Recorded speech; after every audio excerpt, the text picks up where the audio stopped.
ಮೇಕರಾಗುತ್ತಾ PDP ನೋಡಿ ಎರಡು ಪಕ್ಷಗಳಿಗೂ ಅವಕಾಶ ಇದೆ. ಬಿಜೆಪಿನೂ ಅಧಿಕಾರ ಹಿಡಿಯಬಹುದು, ಕಾಂಗ್ರೆಸ್ ಕೂಡ ಅಧಿಕಾರ ಹಿಡಿಯಬಹುದು. ಯಾಕಂದ್ರೆ ಅತಂತ್ರ ವಿಧಾನಸಭೆ ಇದೆ. ಬಿಜೆಪಿ 29, ಬಿಜೆಪಿ ಜೊತೆ ಬರುವಂತವರು PDP ಬರಬಹುದು. ಯಾಕಂದ್ರೆ ಈ ಹಿಂದೆ ಬಂದಿದ್ದಾರೆ, ಅದರ್ಸ್ ಹತ್ತಿದ್ದಾರೆ. ಇತರರು 29 + 10 + 5 ಎಷ್ಟಾಯಿತು? 44. ಮತ್ತೊಂದು ಕಡೆ ಕಾಂಗ್ರೆಸ್ ಮತ್ತು ನ್ಯಾಷನಲ್ ಕಾನ್ಫರೆನ್ಸ್ 30 ಮತ್ತು 15 ಎಷ್ಟಾಯಿತು? 45. ಬಹುಮತಕ್ಕೆ ಬೇಕಿರೋದು 46. ಆದರೆ ಅಷ್ಟು ಕೂಡ ಸಾಕಾಗೋದಿಲ್ಲ, ಮತ್ತು 5 ಬೇಕಾಗತ್ತೆ. ಹಾಗಾಗಿ ಎರಡೂ ಹೈಕಮಾಂಡ್ಗಳು ಅತ್ತ ಪ್ರಯಾಣ ಬೆಳೆಸಿದೆಯಂತೆ. ಬಿಜೆಪಿನೂ ಹೋಗಿದೆ, ಕಾಂಗ್ರೆಸ್ ಹೋಗಿದೆ. ಆಮೇಲೆ ಅಮಿತ್ ಶಾ ಗೊತ್ತಲ್ಲ ನಿಮಗೆ, ಪಾರ್ಟಿಯನ್ನು 2 ಪೀಸ್ ಮಾಡಿ ಎತ್ತಾಕೊಂಡ್ಬಂದ್ಬಿಡ್ತಾರೆ. Trouble shooter. Okay, DK Shivakumar ಮಾತಾಡಿದ್ದಾರಂತೆ, ಬನ್ನಿ.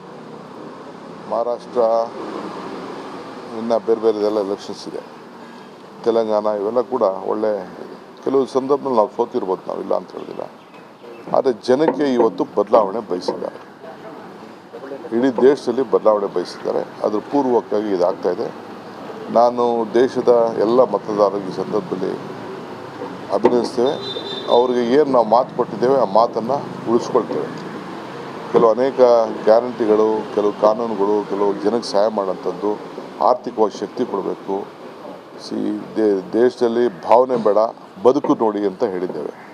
ಅದಕ್ಕೆಲ್ಲ ಕೂಡ ಮಾತನ್ನು ಉಳಿಸ್ಕೊಳ್ಳೋಂಥ ಕೆಲಸ ಕಾಂಗ್ರೆಸ್ ಪಕ್ಷ ಮಾಡ್ತೀವಿ.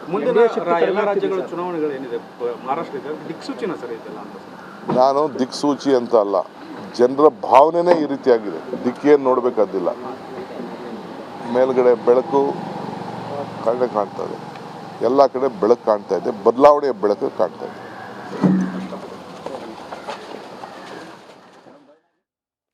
ಬದಲಾವಣೆಯ ಬೆಳಕು.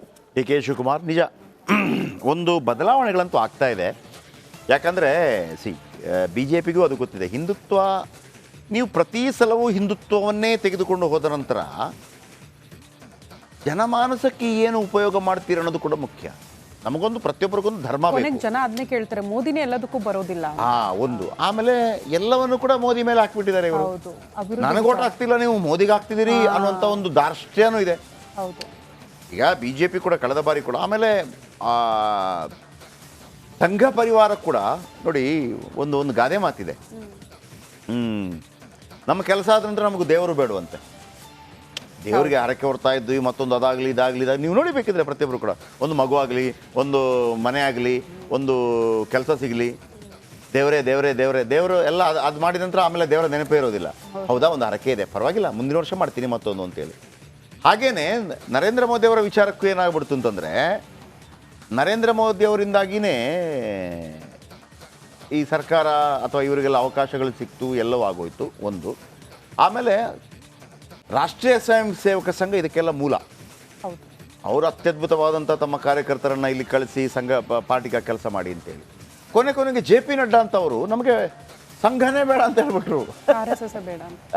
ಅಂದರೆ ಅದೇ ಹೇಳಿದ್ವಲ್ವ, ಈಗ ಸಾಧಾರಣವಾಗಿ ದೇವರೇ ದೇವರೇ ದೇವರೇ ಅಂತ ಹೇಳುವಂಥವ್ರು ಕೊನೆಗೆ ನೀನೇ ಬೇಡ ಅನ್ನೋಂಥ ರೀತಿಯಲ್ಲಿ ಹೇಳಿದಾಗ, ಸಂಘದಲ್ಲಿ ಹೇಗೆ ಗೊತ್ತಾ ಶ್ರುತಿ, ಸಂಘದಲ್ಲಿ ಕೆಲವರಿದ್ದಾರೆ, ಅವರಿಗೆ ಯಾವುದೇ ಅಧಿಕಾರ ಬೇಡ, ಅವರಿಗೆ ಯಾವುದೇ ಪ್ರಚಾರ ಬೇಡ.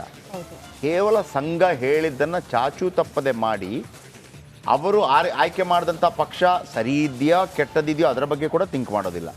ಸಂಘದ ಹಿರಿಯರು ಹೇಳಿದ್ದನ್ನು ಚಾಚೂ ತಪ್ಪದೆ ಮಾಡಿ ಹೋಗಿಬಿಡ್ತಾರೆ. ಅವ್ರಿಗೆ ಗೊತ್ತಿರುತ್ತೆ ನಾವು ಆಯ್ಕೆ ಮಾಡಿದಂಥ ನಾಯಕರುಗಳು ಕೆಲವು ಭ್ರಷ್ಟಾಚಾರಿಗಳಿದ್ದಾರೆ ಅಂತ ಗೊತ್ತಿರುತ್ತೆ. ಆದರೆ ಏನಂತಾರೆ, ದೊಡ್ಡ ಒಂದು ವಿಷನ್, ಇಲ್ಲ ಹಿರಿಯರು ಏನೋ ಇದರ ಬಗ್ಗೆ ಆಲೋಚನೆ ಮಾಡಿರ್ಬೋದು ಅಂತೇಳಿ. ನಿಮಗೆ ಗೊತ್ತಾ, ಕೆಲವು ಸಂಘದ ಹಿರಿಯರುಗಳನ್ನೆಲ್ಲ ನಾವು ನೋಡಿದ್ದೀವಿ, ಅವರೆಲ್ಲ ದೇಶಾಂತರ ಹೋಗ್ತಾ ಇರ್ತಾರೆ. ದೇಶಾಂತರ ಅಂದರೆ ಮನೆ ಬಿಟ್ಟು, ಹೆಂಡತಿ ಮಕ್ಕಳನ್ನು ಬಿಟ್ಟು, ಕೆಲವರು ಮದುವೆನೇ ಆಗಿರೋದಿಲ್ಲ, ಮನೆ ಮಕ್ಕಳನ್ನು ಬಿಟ್ಟು ತುಂಬ ಸ್ಥಿತಿವಂತರಾಗಿರ್ತಾರೆ ಅವರು. ಆಮೇಲೆ ಅಲ್ಲಲ್ಲಿ ಸಂಘದಲ್ಲಿ ವಾರಾನ್ನ ಅಂತಿರುತ್ತೆ, ಭಿಕ್ಷೆ ಅಂತಿರುತ್ತೆ. ಈಗ ನರೇಂದ್ರ ಮೋದಿ ಅವರು ಭಿಕ್ಷೆ ಅಂತ ಹೇಳ್ತಾ ಇದ್ರಲ್ವಾ, ಸಂಘದಲ್ಲಿ ಒಂದು ಇದಿದೆ. ನೀವು ಒಂದು ಮನೆಗೆ ಹೋದರೆ ಅಲ್ಲಿ ಊಟ ಏನು ಮಾಡ್ತಾರೆ ಅದನ್ನು ಭಿಕ್ಷೆ ಅಂತ ಕರೀತಾರೆ. ಒಂದು ಮನೆಗೆ ಹೋಗ್ತಾರೆ, ಅಲ್ಲಿ ನೆಲದಲ್ಲಿ ಕೂತು ಊಟ ಮಾಡ್ತಾರೆ. ಯಾವುದೇ ಅಂದರೆ ಈ ಹಿಂದೂ ಧರ್ಮದಲ್ಲಿದ್ದಂತಹ ಈ ಅಸ್ಪೃಶ್ಯತೆ ಆಚರಣೆ, ಮತ್ತೊಂದು ಅವನ ಮನೆಗೆ ಹೋಗೋಂಗಿಲ್ಲ, ಇವನ ಮನೆಗೆ ಹೋಗೋಂಗಿಲ್ಲ, ಅವನು ಸ್ಪೃಶ್ಯ ಅಲ್ಲ, ಅವನ ಅಸ್ಪೃಶ್ಯ ಅಲ್ಲ, ಇದೆ ಅಲ್ವಾ ಹಿಂದೂ ಧರ್ಮಕ್ಕೆ ಬಹಳ ದೊಡ್ಡ ಹೊಡೆತ. ಹೌದು. ಅದನ್ನು ನಿವಾರಿಸುವಂಥ ನಿಟ್ಟಿನಲ್ಲಿ ಒಂದು ಎಲ್ಲ ಮನೆಗಳಿಗೆ ಹೋಗಿ ಅಲ್ಲಿ ನೀವು ಕಾಣೋಂಗಿಲ್ಲ ಅವನು ಆ ಜಾತಿ ಈ ಜಾತಿ ಅಂತಿಲ್ಲ. ಹಾಂ. ಕೂತು ನೀನು ಎಷ್ಟೇ ದೊಡ್ಡ ಜಾತಿ ಮತ್ತೊಂದು ಅದೆಲ್ಲ ನಗಣ್ಯ ಅಲ್ಲಿ. ಹೌದು. ಆ ಥರ ಕೆಲಸ ಮಾಡುವಂಥವ್ರು ಇದ್ದಾರೆ. ಅವರು ಕಣ್ಣಿಗೆ ಕಾಣಲ್ಲ ನಿಮಗೆ. ಹಾಂ. ನಮ್ಮ ಈ ದಕ್ಷಿಣ ಕನ್ನಡ ಭಾಗದಲ್ಲಿ ಹೌದು. ಸಾವಿರಾರು ಎಕರೆ ತೋಟ ಇರೋರೆಲ್ಲ ಅದನ್ನೆಲ್ಲ ಬಿಟ್ಟು RSS. ಸಂಘ ಅಂದರೆ ದೇಶ ಸೇವೆ ಅಂತ. ಹಾಗೇನೆ ಈ ಇವರಿದಾರಲ್ಲ ಯಾರು ಸರಸಂಘ ಚಾಲಕರು, ಹಾಂ. ಸರಸಂಘ ಚಾಲಕರು ಒಂದು ಮಾತನ್ನು ಹೇಳ್ತಾರೆ ಪದೇ ಪದೇ, ನಾವು ಯಾವುದೇ ಧರ್ಮದ ವಿರೋಧಿಗಳಲ್ಲ, ನಾವು ಯಾವುದೇ ಮತದ ವಿರೋಧಿಗಳಲ್ಲ. Then what is RSS? ನಾವು ಹಿಂದೂ ಧರ್ಮದ ಪ್ರತಿಪಾದಕರು. ಇದಿವತ್ತು ಜಾತ್ಯತೀತ ರಾಷ್ಟ್ರ ಅಂತ ನಾವು ಮಾಡ್ಕೊಂಡಿರ್ಬೋದು, ಆದರೆ ಇದರ ಆತ್ಮ ಇದೆಯಲ್ಲ ಅದು ಹಿಂದೂ. Correct. ಅದನ್ನು ನಾವು ಹೇಳ್ತಾ ಇದ್ದೀವಿ ಅಷ್ಟೇ ಅಂತೇಳಿ. ಈಗ ಒಂದು Okay. ಬ್ರೇಕ್ ಇರುತ್ತೆ. ಬ್ರೇಕ್.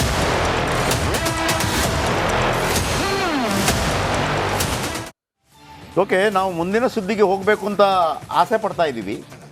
ಬಟ್ ಎಲೆಕ್ಷನ್ ರಿಸಲ್ಟ್ ಭಾಳ ಇಂಟ್ರೆಸ್ಟಿಂಗ್ ಆಗಿದೆ.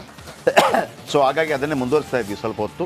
ಎರಡನೇ ಸ್ಟೋರಿ ಇರುವಂಥದ್ದು ನಮಗೆ ಇವತ್ತು 2:30ಗೆ ದರ್ಶನ್ ಬೇಲ್ ವಿಚಾರಕ್ಕೆ ಏನಾಗುತ್ತೆ ಅಂತೇಳಿ, ಮುನಿರತ್ನ ಮತ್ತು ನಾಗೇಂದ್ರ ಬೇಲ್ ಏನಾಗುತ್ತೆ ಅಂತೇಳಿ ಅದು ಭಾಳ ಮುಖ್ಯವಾಗಿರುವಂಥದ್ದು. ಆಮೇಲೆ ಮುಡಾ ಹಗರಣದಲ್ಲಿ CM ದಲಿತಾಸ್ತ್ರ ಅಂತೇಳಿ ಅದನ್ನು ಹೇಳ್ಬಿಡ್ತೀನಿ. ದಲಿತಾಸ್ತ್ರ ನನ್ನ ಪ್ರಕಾರ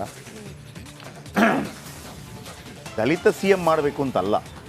ಈಗ ಸತೀಶ್ ಜಾರಕಿಹೊಳಿ ಅವರ ಬಗ್ಗೆ ಏನು ಹೇಳ್ತಾ ಇದ್ರು, ಸತೀಶ್ ಜಾರಕಿಹೊಳಿ ನನ್ನನ್ನು ಮಾಡಿದ್ದೆ ನೋ, ಇದೆಲ್ಲವೂ ಕೂಡ ರಾಜಕೀಯ ಅಡ್ವರ್ಟೈಸ್ಮೆಂಟು. ಸತೀಶ್ ಜಾರಕಿಹೊಳಿ ಹೋಗಿ ಹೇಳಿರುವಂಥದ್ದು ಒಂದೇ, ಯಾವುದೇ ಕಾರಣಕ್ಕೂ CM ಸಿದ್ದರಾಮಯ್ಯ ಅವರನ್ನು ಕೆಳಗಿಳಿಸಬೇಡಿ. ಹಾಂ. ಅಂದರೆ ನನ್ನನ್ನು ಮಾಡಿ ಅಂತನ ಅಲ್ಲ, ಕೆಳಗಿಳಿಸಬೇಡಿ ಅಷ್ಟೇ. ಇಳಿಸಿದ್ರೆ ಮತ್ತೆ ನಿಮ್ಗೆ ಗೊತ್ತಲ್ಲ ಹಿಂದಿ ಚಿತ್ರಾನ್ನ ಆಗ್ಬಿಡ್ತದೆ. ಅವ್ರದ್ದೇ ಸ್ಟೈಲಲ್ಲಿ ಹೇಳಿದ್ರೆ ಅವ್ರು ಹಂಗೆ ಹೇಳಿರ್ಬೋದು ಅಂತ. ಹೌದು. ಈ ಸ್ಟೈಲಲ್ಲಿ ಹೇಳಿರೋದಿಲ್ಲ, ಅವರು ಭಾಳ ಸ್ಮೂತಾಗಿ ಹೇಳಿರ್ತಾರೆ. ಬಟ್ ಅವರ ವಿಷಯ ಇಷ್ಟ ಆಗಿದೆ. ಹಾಂ. ಅವರು ಸತೀಶ್ ಜಾರಕಿಹೊಳಿ ಹೈಕಮಾಂಡ್ಗೆ ನೋಡಿ ದಯವಿಟ್ಟು ಅವ್ರೇನಾದ್ರು ಇಳಿದ್ಬಿಟ್ರೆ ಕಷ್ಟ ಆಗ್ಬಿಡ್ತದೆ ಅಂದರೆ ಈಗ ಅವ್ರ ಸ್ಟೈಲ್. ಹೌದು. ದ ಒರಿಜಿನಲ್ ಸ್ಟೈಲ್ ಹೆಂಗೆ ಅಂತಂದರೆ,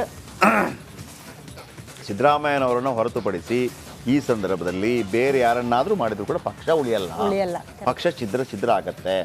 ಆಮೇಲೆ ಸಿದ್ದರಾಮಯ್ಯ ಇಲ್ಲದೆ ನಾವೆಲ್ಲ ಇರೋಕ್ಕಾಗಲ್ಲ ಪಾರ್ಟಿಯಲ್ಲಿ, ನಾವು ನಮ್ಮದು ನೋಡ್ಕೋಬೇಕಾಗತ್ತೆ ಅನ್ನೋದನ್ನು ಹೇಳಿರೋದಿಲ್ಲ. ಆದರೆ ಪರೋಕ್ಷವಾಗಿ ಸಂದೇಶ ರವಾನೆ ಮಾಡ್ತಾರೆ. ಅದು ಬಿಟ್ಟು ನಾನು ಮುಖ್ಯಮಂತ್ರಿ ಆಗ್ತೀನಿ, ದಲಿತ ಮುಖ್ಯಮಂತ್ರಿ ಮಾಡಿ, DK ಅವ್ರನ್ನ ಮುಖ್ಯಮಂತ್ರಿ ಮಾಡಬೇಡಿ ಅನ್ನುವಂಥ ಮಾತುಗಳು ಚರ್ಚೆ ಆಗಿಯೇ ಇಲ್ಲ. ಬೇಕಿದ್ರೆ ಸತೀಶ್ ಜಾರಕಿಹೊಳಿ ಅವ್ರ ಹತ್ರ ಕೇಳ್ಕೊಳ್ಳಿ.